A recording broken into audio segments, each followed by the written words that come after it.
All students of finance need to understand how to calculate net present value and to appreciate its importance in valuing investments. The question I sent earlier asked two things: to value or to calculate the payback for projects X and Y, and also to calculate their net present value and some other things. So I have done the payback and NPV for X, setting your model that you can use to calculate Y as practice. Payback, as you can see, does not discount the cash flows. It takes them at their nominal value, regardless of when they occur, which is one of its big weaknesses. Its second biggest weakness, as you will see as well, is that it doesn't make use of all the cash flows that the project generates. It only uses enough to pay back the initial investment, and then it quits. So our initial investment here is $10,000 with a minus sign. The project pays back $6,500 in year one, so we offset that against the 10 grand. We are left, after consuming all of year one's cash flow, we are left with a deficit of 3,500 still. So we apply year two's cash flow, which is 3,000, against that deficit. We still have a deficit. So we have used up 2 complete years, and we still have something left that we need to clear. So we turn to year three's cash flow, which is $3,000, but we only need 500.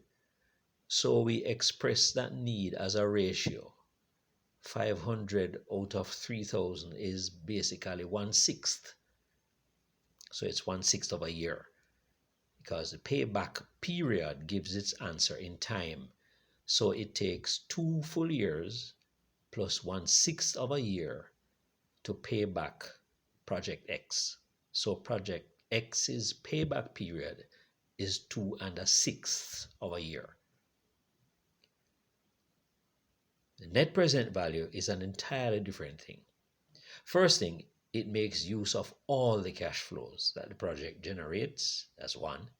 And two, it takes into account the riskiness and the increasing riskiness of cash flows that are in the future. So as the name suggests, net present value, it calculates and converts all the cash flows of the project to their present value equivalent. It does this by discounting future cash flows at the cost of capital. As you can see, 12% was given as the cost of capital. So in year one, it's only 1 year in the future, we discount it by the 12%, 1 plus I. Year two, same discount factor to interest rate 12%, but now we raise it by 2 because this is 2 years down. So we discount it by a bigger amount. So with year three, so with year four. So the discount factor increases as the years increase, so that the real or present value of these future sums, ranging from 6,500 to 1,000, are all less than the nominal values given.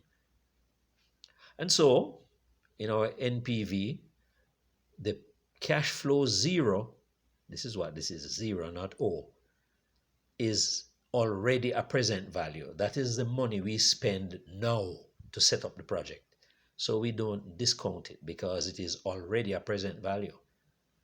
It is the cash flows that come back after the project is set up that are in the future, year 1, 2, 3, 4, and so forth. So those are discounted. So at this line here, all the cash flows of the project are now at their present value equivalent. So we have calculated the present values. Then we net them off. We sum the positive ones, and we get this amount. We set it off against the negative one, and we get this answer. Net present value then tells us that the project generates enough, not nominal sums, but real sums to pay off the investment required to set it up and leave a surplus. This is the kind of project that we want. So when projects have a positive NPV, we accept them. If they have a negative NPV, then we reject them. Now, the project asks some other things. Which project or project should be accepted if they are independent? We didn't do Y, project Y, so we can answer that question. You can answer it because you will do project Y.